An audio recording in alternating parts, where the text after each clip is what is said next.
Good evening, everybody. Good evening. My name is Michael Suarez. I'm the executive director of Rare Book School, and I'd like to begin with the great anticlimax of asking you please to make sure that your phones are silent. Michael, can you tap the bottom of the microphone, the back of it? All right, try that. Yeah. Okay, good. Ladies and gentlemen, it's my enormous privilege to welcome you to the Sue Allen Lecture on Women in Book History. Who you're asking is Sue Allen. Sue Allen is probably, almost certainly, for my money, the most beloved teacher in the history of Rare Book School. You'll hear more about her in a few moments, but a woman who invented an entire field in the study of American publishers binding. She began to study it before anybody else was interested.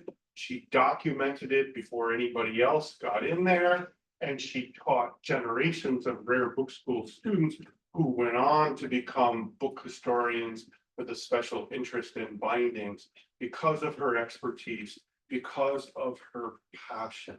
And to all of this, she brought a gentleness and a deeply winning humanity, which should be instructive for the rest of us who are in the education game to remember that the most important thing we have to give to our students ultimately is our passion for the subject and the humanity of valuing each individual for who they are. And Sue did that beautifully. She also knew a heck of a lot, and that didn't help her at all. We're deeply indebted to Daphne Sawyer, who's with us, the patron of this evening's event, who will offer a few remarks after me. But meanwhile, I'd like to introduce our speaker, Rachael DiEleuterio. She's been a librarian and archivist at the Delaware Art Museum since 2008, where she oversees the Helen Farr Sloan Library and Archives, and we're delighted to have her with us. A certified archivist, she earned her BA and MA degrees from the University of Delaware and an MS/LS from Clarion University of Pennsylvania. Rachael first became fascinated with decorative book bindings in 2011 when she was a student in Sue Allen's class at Rare Book School, and she hasn't stopped talking about them since. She's been a great advocate for the field. We're very, very pleased to have her delivering the first Sue Allen lecture on women and in book history. And before that, let's hear from our patron, Daphne Sawyer, who would like to distinguish the occasion with a few words. Daphne.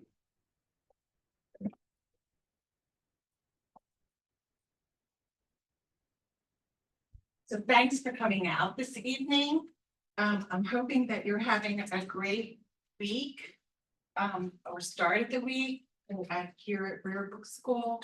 Rare Book School is such an amazing institution, and I'm saying that not just because Michael Suarez is sitting here. It really is. It'll change the way you engage with people and engage with the world around you. We know we both are alumni here, so we're telling you the real deal, and I wish that you have a spectacular week here at Rare Book School. My name is Daphne Sawyer, and today we are going to tell you a story about pioneering artistic women and who broke societal and industry barriers. I have to read my notes. To create novel designs on book covers, and the curious women who almost 150 years later rediscovered their diverse art forms, elevated their work from obscurity, and through preservation, have ensured that this vibrant era of social and book history remains accessible for future curious and creative minds like yours.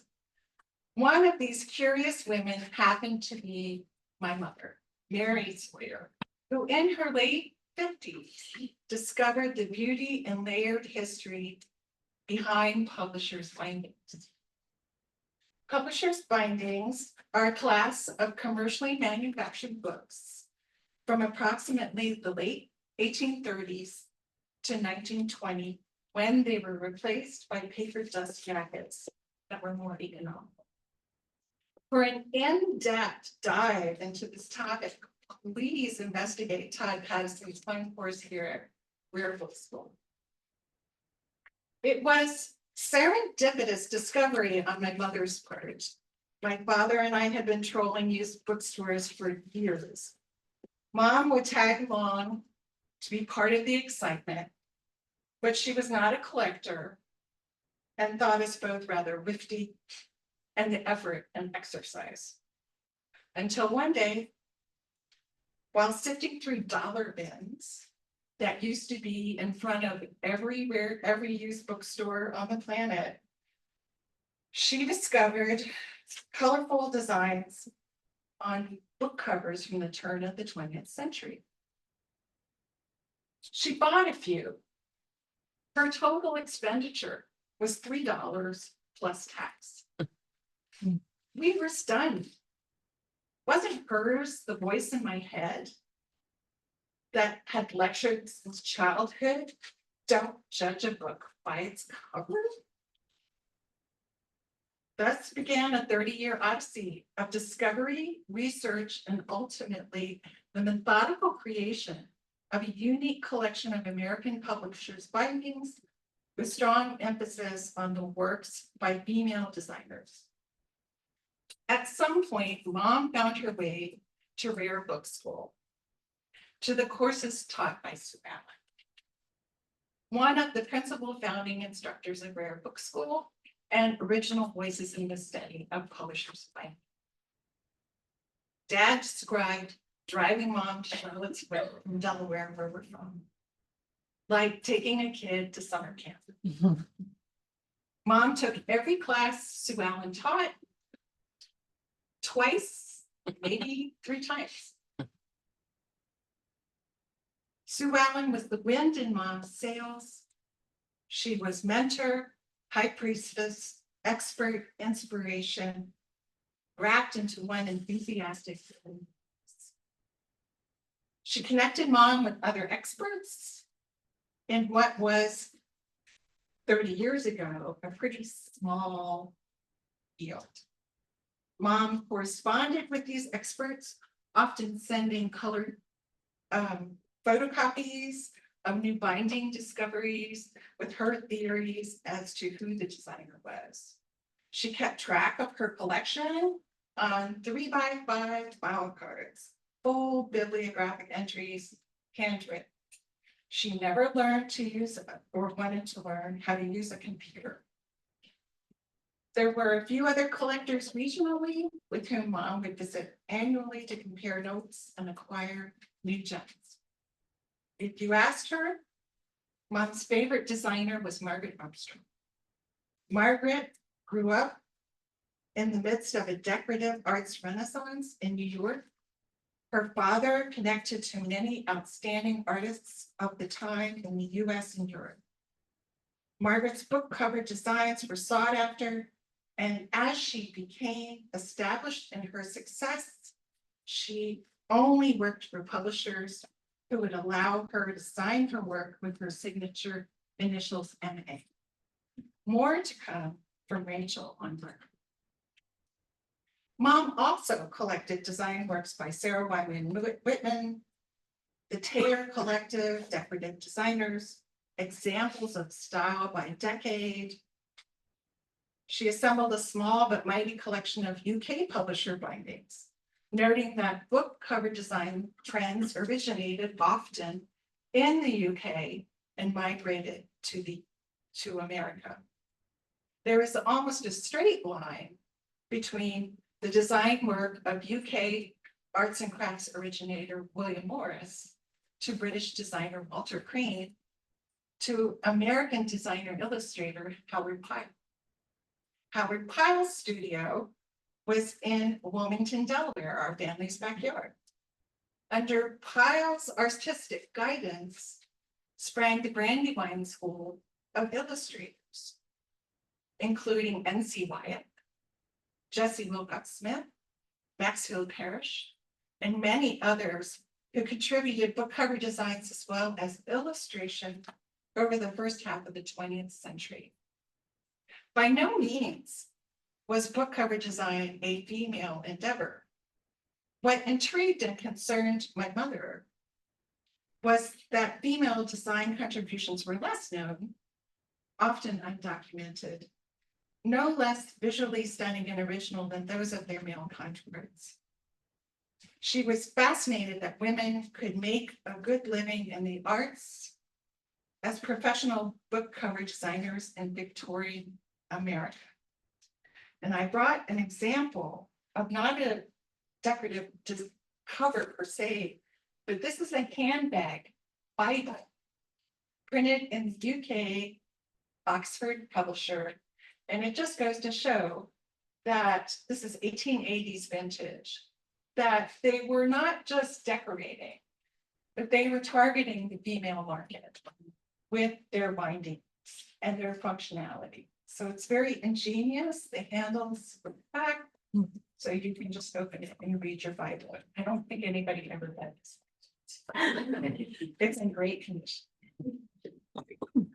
Another Sue Allen legacy that Mom took forward in earnest was the urgency of preserving these books that often ended up destroyed by dumpsters, bargain bins, attics, neglect. She taught herself book repair so she could repair broken hinges and other minor frailties that didn't directly impact cover designs. Her timing was fortunate as these books were inexpensive, often considered topically dated and unsaleable. I was not so fortunate when I began broadening her collection a decade ago. Meanwhile, in the garage, Dad was refinishing barrister bookcases to fill with Mom's collection. We were instructed as a family on certain design styles and typefaces to look for when out foraging for books. The collection swelled. It overflowed the barrister bookcases that lined the walls of practically every room in the house. It moved into archival boxes, under beds, into closets. It was a colossus. Mom was determined that American designer collection be preserved as a whole, a teaching collection like Sue Allen had instructed. She approached the Delaware Art Museum to see if there were interests. Rachel, come on.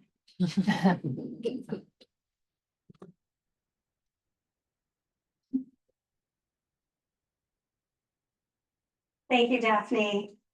I'm going to pick up Mary's story where Daphne left off, but first I would like to thank Rare Book School for inviting me here to speak today. Thank you also to everybody who is joining us in person and online. It's an honor to be back at RBS as a speaker after having been here several times as a student. As a word of preamble, every book illustrated in this presentation is from the collection of the Helen Farr Sloan Library and Archives at the Delaware Art Museum. I had only been working at the museum for a few months when Mary contacted us about her collection. She told us she had about 600 publishers' bindings. What were publishers' bindings, we wondered, and invited us to her house to take a look. Whether Mary genuinely believed she only had 600 books or whether she was intentionally downplaying the size of the collection to not scare us off, I'll never know for certain. But I suspect Mary knew precisely how many books she had and that this was a strategic move. When we arrived at her house, we were warmly greeted by Mary, her husband Frank, and significantly more than 600 books. We spent several hours with the Sawyers that day as they pulled books from under beds, out of closets, and behind other books on shelves. We were immediately captivated, not only by the books, but also by Mary and her enthusiasm for this niche area of book collecting. We knew right away that Mary's collection would be a perfect fit for the library, as the books complement and enhance two major Delaware Art Museum collections, American illustration and pre-Raphaelite art. Like most donors, Mary had a few conditions about giving her treasured books to us. The collection had to remain intact. It had to be made available for study by researchers and scholars, and she would hold on to her beloved Margaret Armstrong bindings for as long as she wanted to. The last and probably most important stipulation of the gift was that Mary insisted that I take Sue Allen's Rare Book School course on publishers' bindings. Of course, we readily agreed, and the books started arriving in small batches in the summer of 2009. But it wasn't until the summer of 2011 that I was able to sign up for Sue's class at Rare Book School. When I tell you that Sue's class changed the trajectory of my career, it is not an exaggeration. Anyone fortunate enough to have taken Sue's class understands exactly what I mean. Sue was the definitive authority on publishers' bindings. She had been teaching her course, Publishers Book Bindings 1830 to 1910, at RBS since 1991, offering it annually and occasionally even twice a year to meet the extraordinary demand. Over 2 decades, she taught the course 22 times to approximately 240 students. I was exceptionally lucky to be among those students, particularly as part of what would turn out to be her final class in June 2011. Sadly, Sue passed away following a brief illness in August of that same year. You might think a person of her advanced age, and in honor of Sue's memory, I will not divulge her age when she died, but you can do the math, would have trouble keeping up with a grueling RBS schedule, but nothing could be further from the truth. She taught the course entirely from memory with no notes. In the morning of the very first session of the class, Sue had 16 publishers' bindings laid out on the table. She gave us a worksheet and asked us to guess, based just on the style of binding, when and where the books were published. By that time, I had spent nearly 2 years researching publishers' bindings and processing and cataloging Mary's gift, so I felt pretty confident about my ability to do well on this simple quiz. Well, I still have my worksheet from that very first day. And I accurately identified exactly 2 out of the 16 books on that table. Realizing just how much I had to learn, I took over 40 pages of notes that week, notes that I still reference to this day. Those notes are full of titles with publishers' bindings that had some special aspect that Sue found especially noteworthy. The type of cloth used, the grain patterns, a particular designer, and I vowed to hunt them down and add them to the library collection once I returned to the real world from the sanctuary of Rare Book School. One particularly out there book was called Dressing Care of the Feet. It had an amusing cover by the engraver John Feely, about whom Sue had done extensive research. This was one of the many books I attempted to track down after the course, and I'm happy to report that it only took me 6 years to find a copy. One of the legacies of my time with Sue was learning about her favorite binding designers, most of whom were women.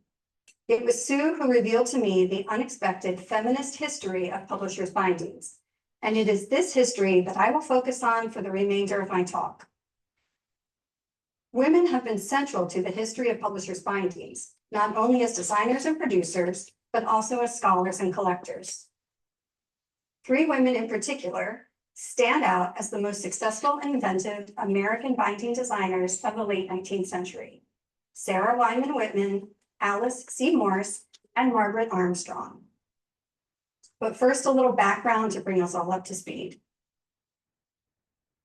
The years between 1830 and 1910 witnessed sweeping changes in book production and design, inspired by technological developments, marketing strategies, and shifting ideas about art. The changes were further fueled by an expanding middle class and significant growth in literacy, providing a ready consumer market for books.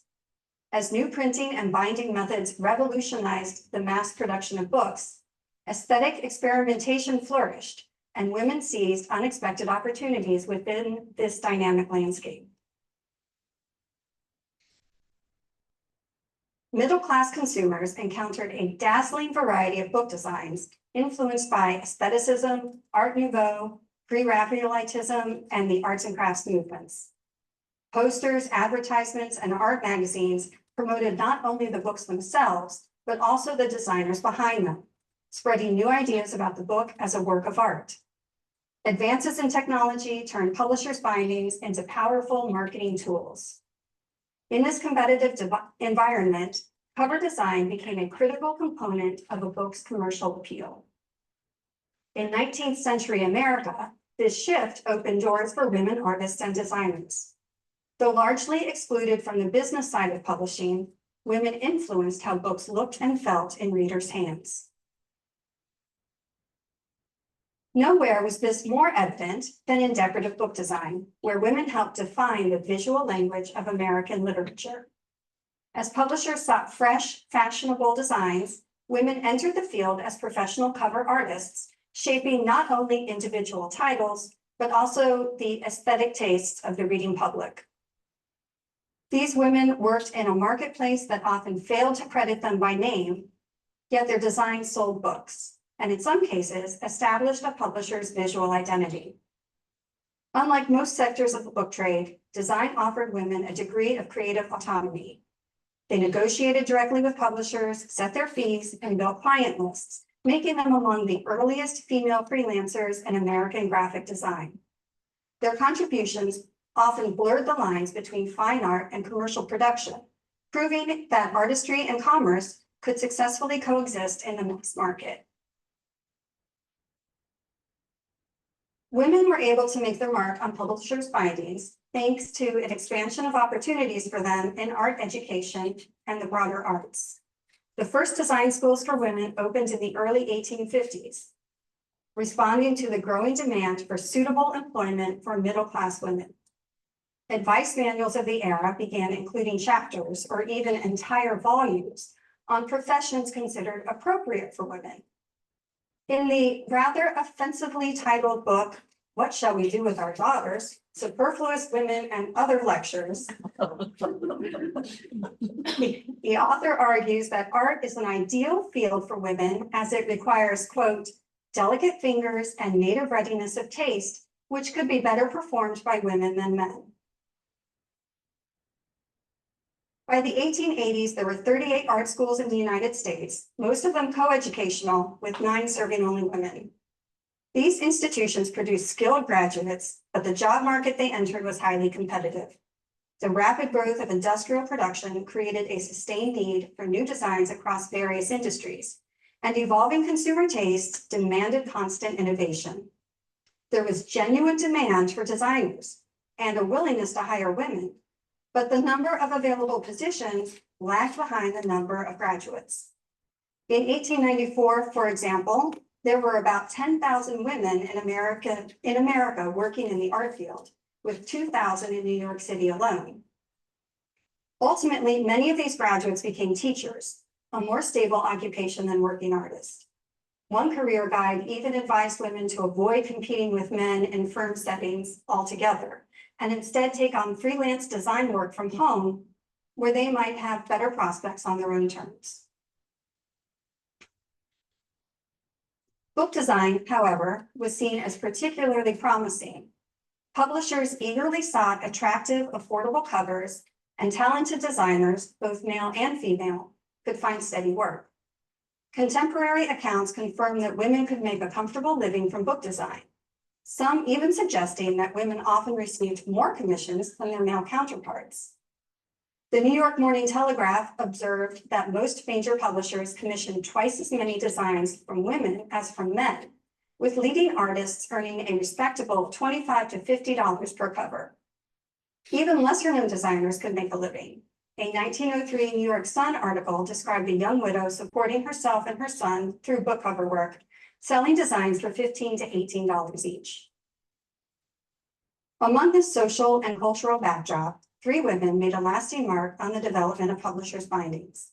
I'll now turn to these figures, Sarah Wyman Whitman, Alice C. Morse, and Margaret Armstrong, spending time on each of their major innovations and contributions to the field.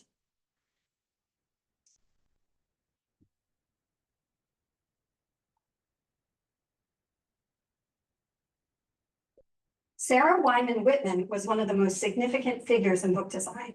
She was born into a distinguished New England family in 1842, and her upbringing, marriage to a successful merchant, and substantial inheritance allowed her to move comfortably within Boston's elite social circles.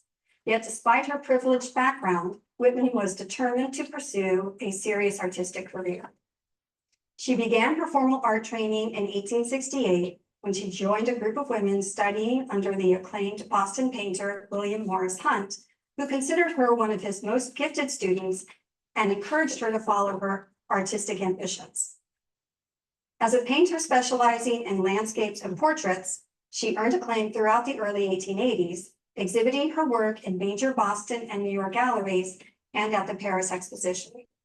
She apprenticed with painter and stained glass designer John Lafarge and established her own studio, Lily Glassworks, which produced exquisite windows for significant landmarks such as Harvard University and Trinity Church in Boston.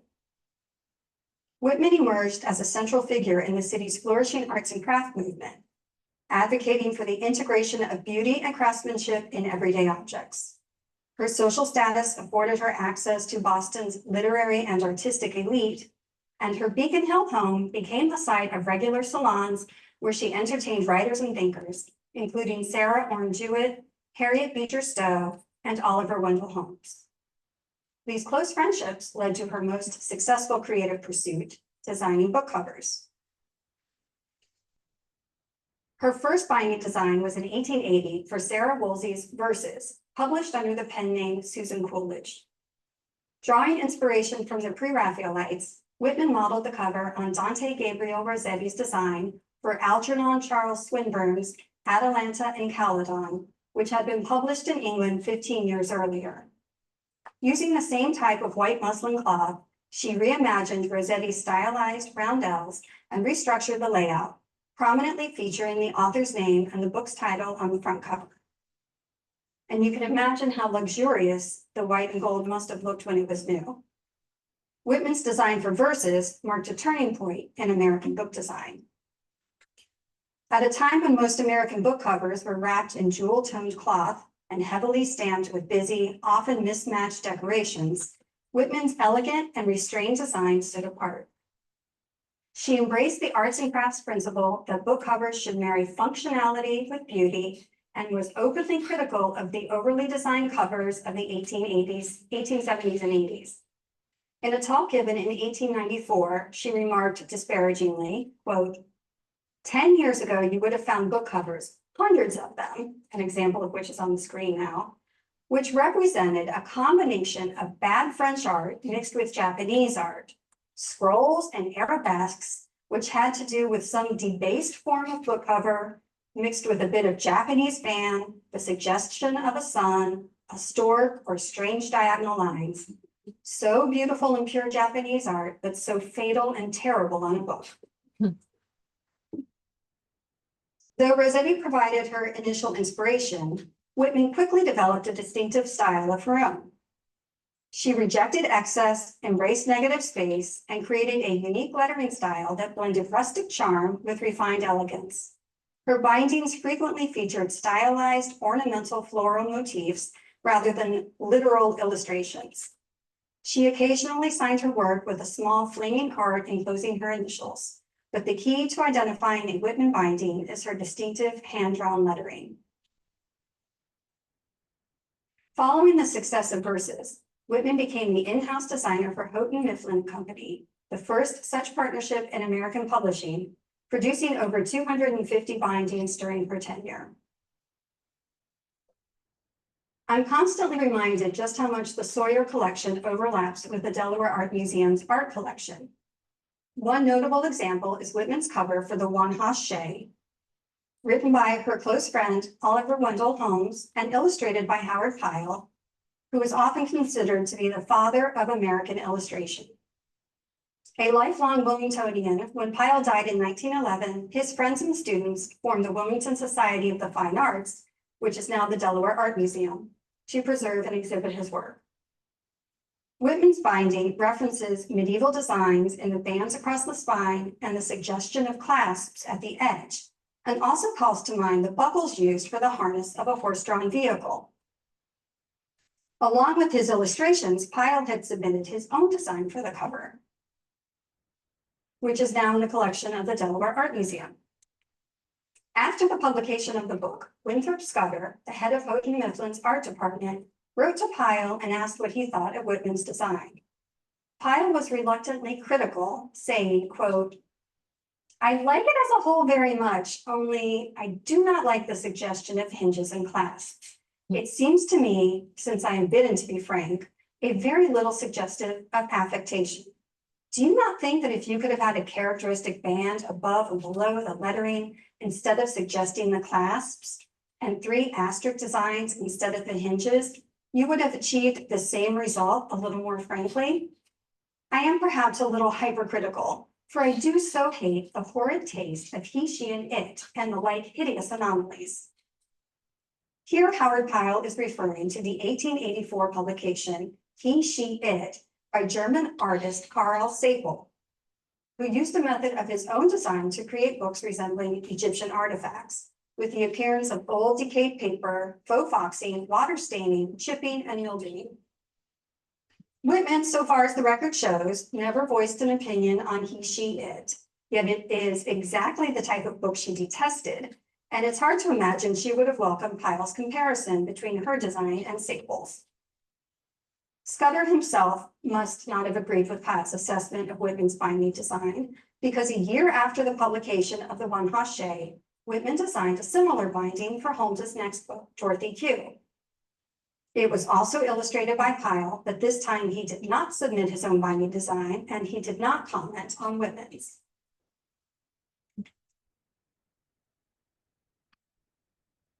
I'm excited now to show you Whitman's design for Egypt at Left by Martin Brimmer, who was the first president of the Boston Museum of Fine Arts and Whitman's close friend and mentor.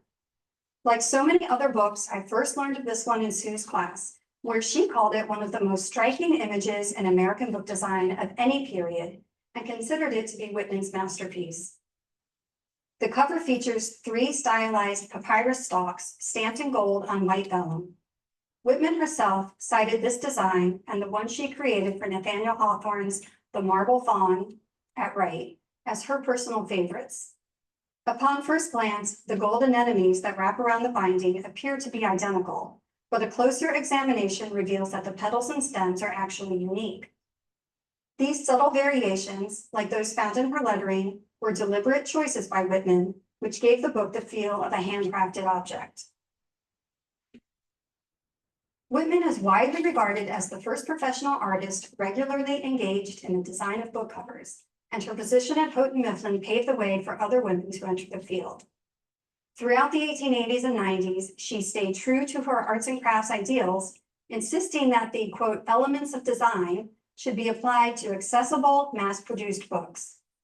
By bridging high artistry and practical craftsmanship, Sarah Wyman Whitman transformed American book design. More than a century later, her bindings, spare, balanced, and unmistakably modern, still fulfill the mission she set forth for them: to marry beauty with everyday use and invite readers into the text with quiet authority. I'm now going to shift our focus to Alice C. Morse, a designer who was a generation younger than Whitman and who redefined commercial book design. Mindell Dubansky, who spoke here at RBS last month and who certainly qualifies as one of our curious and creative women, has written extensively on Morse, and I would encourage everyone to read her book, The Proper Decoration of Book Covers. Born in 1863 in Ohio, Morse moved with her family to Brooklyn at the age of 2, eventually finding her way into the city's art scene. From 1879 to 1883, she studied at the Women's Art School of Cooper Union, one of the few schools open to women, laying out the foundation for a career that opened up new avenues in the design of publishers' bindings. Like Whitman, Morse briefly studied with Lafarge, and in 1885, she joined Tiffany Glass Company, designing windows for churches and private clients. While the work honed her eye for color and pattern, the long hours left little time for her own ambitions. In 1887, she entered and won several publisher-sponsored design competitions, including the cover for Seth's Brother's Wife by Harold Frederick. Convinced that book design offered more creative freedom, Morse left Tiffany's in 1889, returned to Cooper Union for advanced study, and began taking freelance commissions. Morse's breakthrough came in 1889 when Harper's commissioned her to design a series of French classics.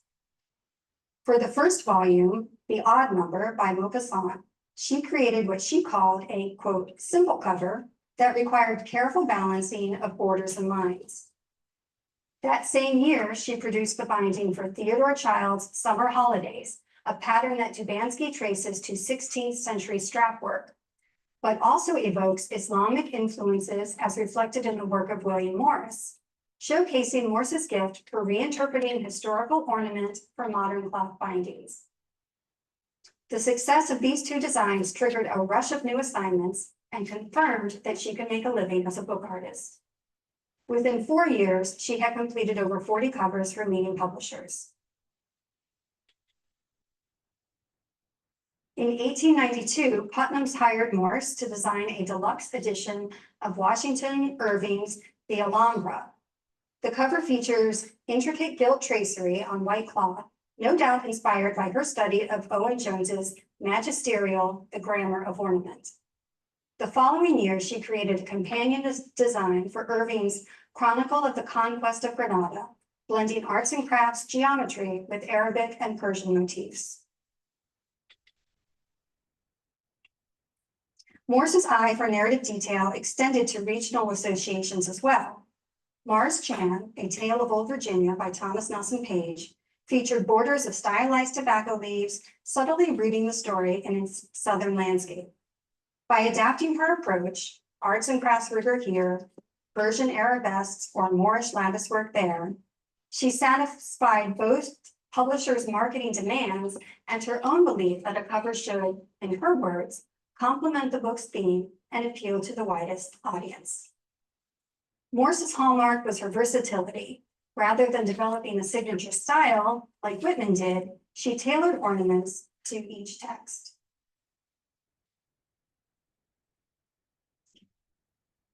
Seen together, her covers reveal a remarkable adaptability to genre, theme, and market. Morse decorated the cover for The Wrecker, an ocean adventure by Robert Louis Stevenson, with intertwined sea creatures and plants, and put the author's initials in the center of the motif. About Our Home Pets, Morse stated, quote, "It suggested parrots, so I conventionalized them thoroughly and covered the side with them." DiEleuterio features Celtic knotwork with Morse's signature, a conjoined A and M, visible at the bottom right. I, Thou, and the Other One by Amelia Barr is a rare pictorial design done in the flat poster style that was popular at the end of the 19th century. Poems of Cabot and Field by Paul Laurence Dunbar is one of the few books for which Morse designed both the cover and interior decorations. Published in 1899, the book featured photographs by the Faculty Camera Club of Hampton Institute. Intending the volumes for the lucrative Christmas gift book market, Dodd Mead strongly focused on the decorative aspects of the books. Morse created a symmetrical arts and crafts inspired cover design of southern trumpet vine flowers, evoking the landscape around Hampton Institute. Interior decorations were also drawn from local flora and fauna, including cotton and tobacco plants, peanuts, corn, and even raccoons and rabbits.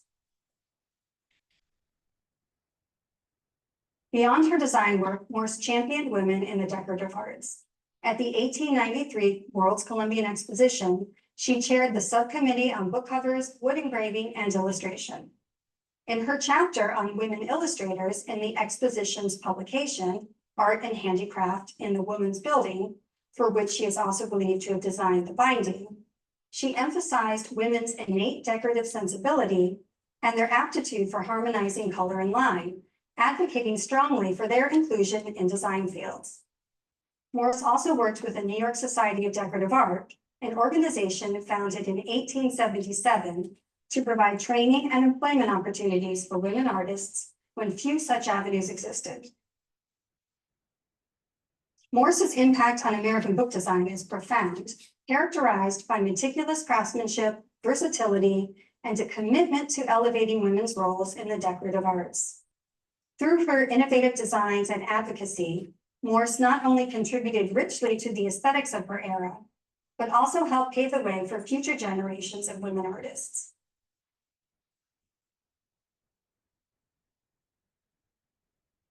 And my last featured designer today is Margaret Armstrong. Born in New York in 1867, Armstrong was raised in a cultivated, artistically inclined household. Her father, David Maitland Armstrong, was a respected artist and stained glass designer, a vocation that Margaret's sister Helen would also take up.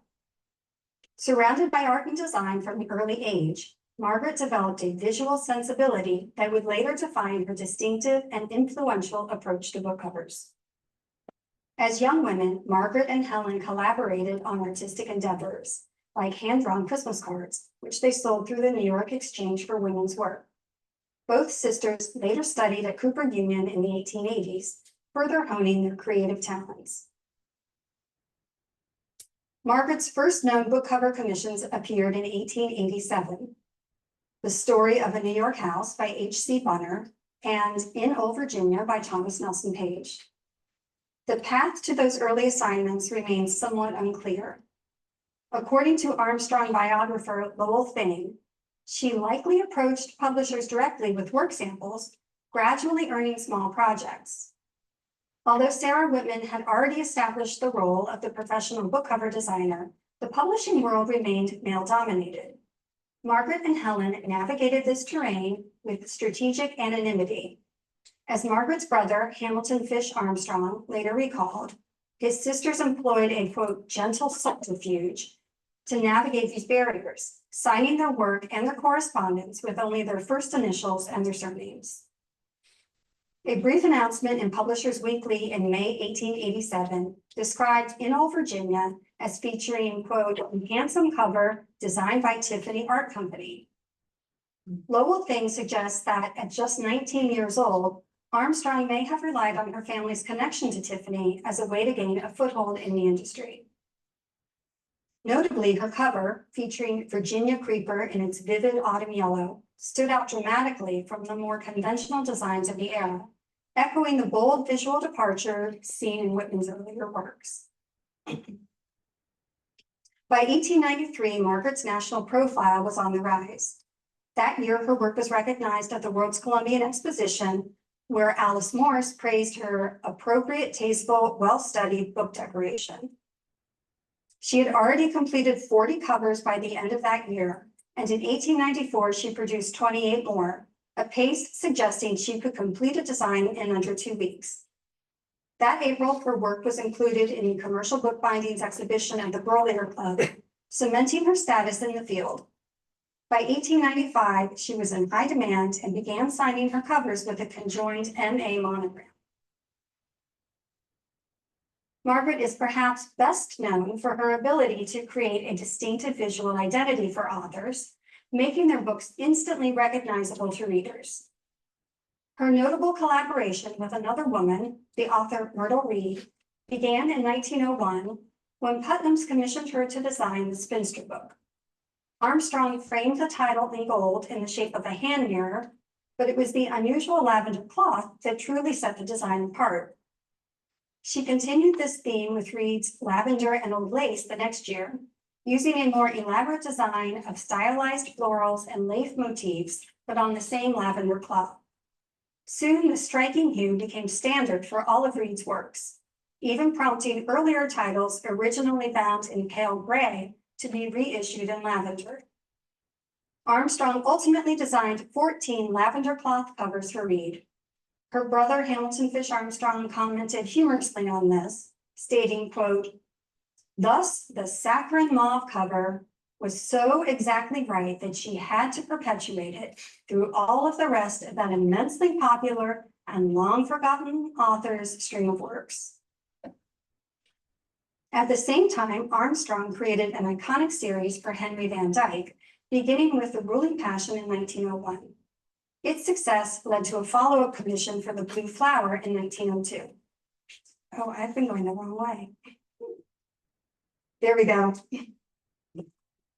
For this second design, Armstrong kept a dark blue cloth and golden green stamping, but fully embraced Art Nouveau, centering the composition on a stylized blue iris. The book's symbolic motif, framed by flowing green and gold leaves in the same crisscross pattern that defined the earlier cover.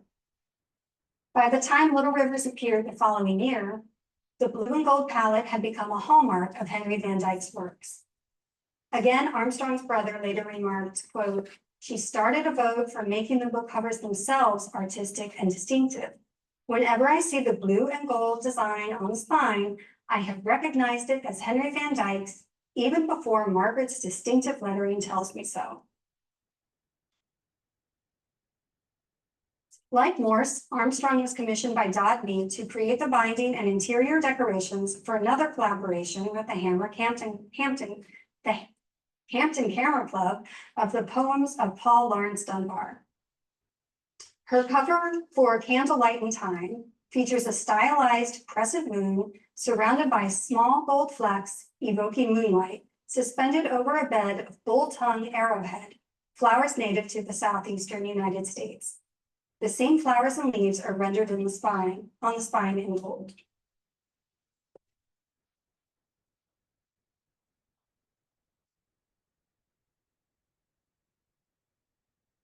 By 1910, after designing over 300 book covers, Armstrong shifted her focus to botany.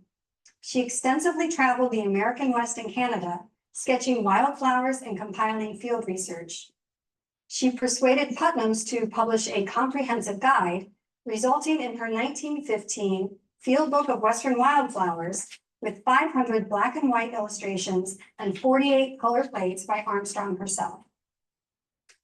Post-publication, Armstrong largely withdrew from binding design, though she occasionally produced additional dark blue bindings for Henry Van Dyke. Margaret Armstrong's legacy lies not only in the elegance of her design, but in her lasting influence on the visual identity of authors and publishers alike. Her covers elevated the book as an art object, bringing beauty, branding, and craftsmanship together in ways that still resonate today.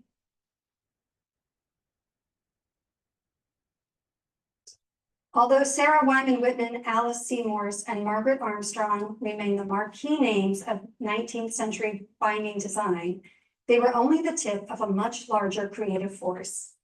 Dozens of other women answered publishers' demand for striking book covers. Some are still recognized today, such as Bertha Stewart, Amy Richards, and Blanche McManus. Others are less familiar, like Olive Grover and Amy Rand, and the name of many more have been lost. One of the best parts of my job is learning about these lesser-known designers and the admittedly extremely rare thrill of identifying the creator of an unsigned binding or figuring out the artist behind an unidentified monogram. One such discovery happened just recently while I was procrastinating writing this talk. Deep in a newspapers.com search for women binding designers, I stumbled across an article dramatically titled "Magnetic Covers, the Trials of a Designer of Book Covers," featuring an interview with artist Sarah McConnell. The article starts with a quote from McConnell, who says, "The up-to-date book cover simply plays the role of a refined Baxter Street puller-in." What is a puller-in, you might wonder? Well, I did too, which sent me down another rabbit hole. Pullers in were burly store employees stationed outside shop doors, tasked with funneling every passerby inside. They'd clutter the sidewalk with merchandise, making it nearly impossible to slip past. If someone still managed to dodge the display, the puller in might physically steer or even manhandle them through the doorway. McConnell's comparison is perfect. A good book cover doesn't just sit politely on the shelf. It reaches out, grabs your attention, and hauls you into the story. McConnell then quips, quote, "The author says that the cover ought to be magnetic. If you only knew how my young life is darkened by the necessity of making magnetic covers." The line is playful, but her frustration is real. Designers had to reconcile the vision of the author with the marketing and financial means of the publisher, usually on a tight deadline. McConnell proceeds to outline her working method. Commissioned to design the cover of The Reign of Law by James Lane Allen, the author instructed her to depict hemp on it. But she notes, quote, "As it was March when I got the order, there was no growing hemp to be found. The best I could do was depend on the encyclopedia." As this binding design is unsigned, it was, to my knowledge, previously uncredited, but now we can put a name to the designer. The final designer that I'll discuss today is British author and artist Louise M. Budgeon, one of the most intriguing designers represented in the Sawyer collection, and about whom very little concrete biographical information survives. Budgeon wrote and illustrated the 3-volume Episodes of Insect Life, published under the pseudonym Acheta domestica, which is the Latin name of the familiar house cricket.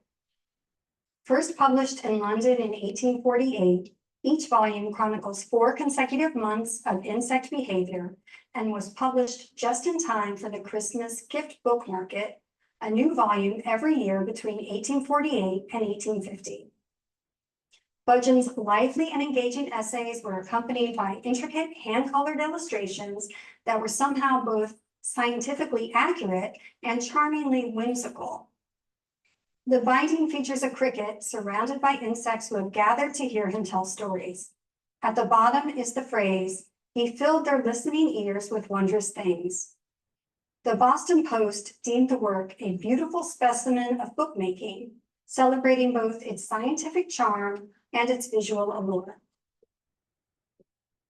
As with so many paths in publishers' binding history, this one circles back to Sue Allen and Rare Book School.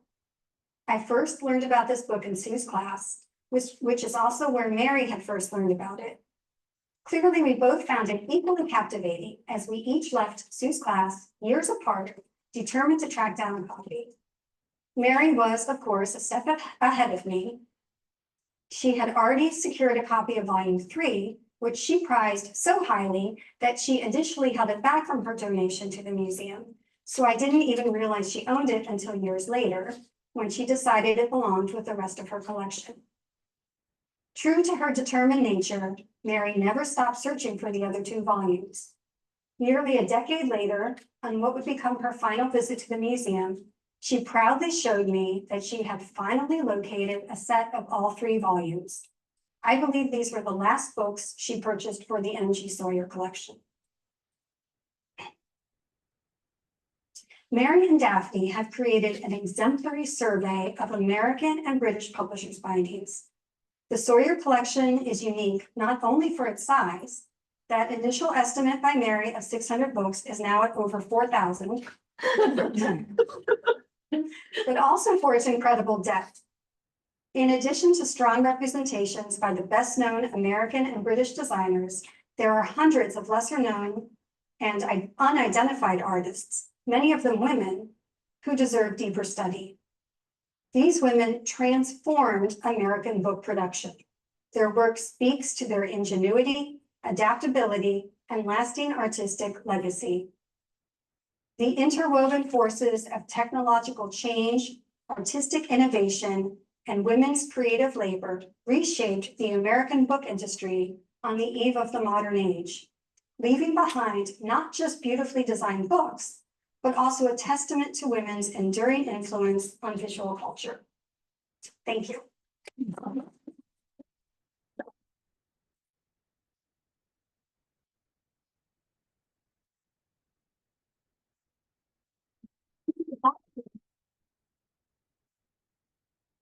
We have time for a few questions. I'm assuming that designs were drawn freehand on some medium. Oh, I'm sorry. I'm assuming that the designs were drawn freehand on some medium, whether it was parchment or paper. Pardon my ignorance about book production, but was it then converted to like a metal plate so that it could be mass produced? Yes, and I feel really awkward answering this question in a room full of experts. So, Not as awkward as I feel.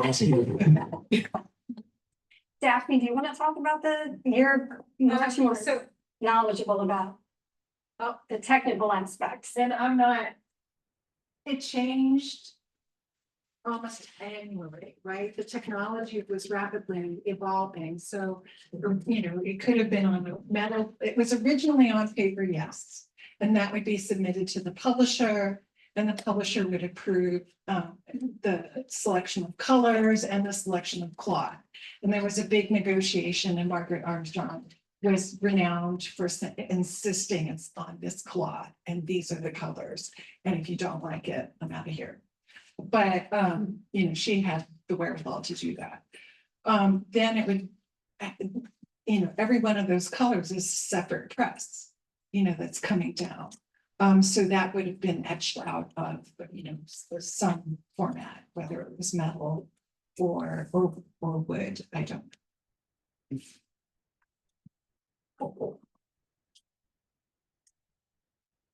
I was just wondering how your mother arranged her collection. I mean, you said it was everywhere. Did she group it by the artists or? And was that preserved when it went to the Delaware Art Museum? So yes, she had her file cards, her 3x files, and in every book she had a little slip of paper where she'd written down the designer, the year of publication, the publisher, handwritten. It was before Rachel had to decipher her handwriting, which got really, yeah, at the end. And but I guess she gave them, it was by designer that she would donate them, so even if it was in a closet, she knew what was in those boxes and those closets and under which bed. Yeah. Every couple of months between 2009 and 2017, I would get a call from Mary. She would say, Rachel, I have more books for you. And I would drive out to her house and get these boxes of books, and she would have them mostly organized by the designer. If she didn't know the designer, then she would group them together by the style. But now at the museum, they're all cataloged with the Library of Congress classification system. But I still have all of her little cards in boxes there on the shelves. And I still refer to them as well. And she also had gave me a notebook full of the little artist monograms that she had drawn and identified throughout her years. And that comes in enormously helpfully too. Right, thank you, Rachel. I'm going to ask a question from online. Sure. We have several, but we may not get to them all. But other than Jones's Grammar of Ornament, is there archival evidence of other reference works that the designers used frequently? That's a great question. I believe Mindel Dubansky has the information that Alice Morse, I don't know if she has letters or papers, or they might be at the Met, actually, where Mindy works, where she got that information about what she was looking at for inspiration. Sarah Whitman, not the museum, but there is her correspondence exists. And it's in a published form too, so you can go through that and see if she references anything. And Margaret Armstrong, I'm not sure that her papers exist anywhere. But Lowell Thing, who I mentioned, who wrote a really fantastic biography of Margaret Armstrong, has so much information. I mean, that book is this thick. So if you're interested in Armstrong, that is the Bible to go read. Do we have time for one more question? We do. Okay. We'll get a microphone for you just a sec. Publisher's binding doesn't seem to do justice to the beautiful artwork. And so I just wondered if it was always referred to as publisher's binding until the curiosity of who's doing these gorgeous designs, and then it became a different term, decorative binding versus fine binding. That's a great question. I always refer to it as publisher's bindings. Actually, when Mary gave her collection, she wanted it to be named the M.G. Sawyer Collection of Decorative Bindings, because she felt the same way you did, that publisher's bindings, number one, people don't know what they are today, and number two, it really didn't, it wasn't a good description for these beautiful bindings. So I think now they're kind of interchangeable. it is my happy duty say thank you on behalf of the Rare Book School staff and to present you with a poster of a decorative binding, not a publisher binding. And to say thank you so much to you, Rachel, but also to say thank you to Daphne for not only being the patron of this lecture, but for rekindling for so many of us the memory of Sue Allen, who was a source of so much that was good about Rare Book School and about the study of the book in America. So our hearty thanks to you both. Thank you.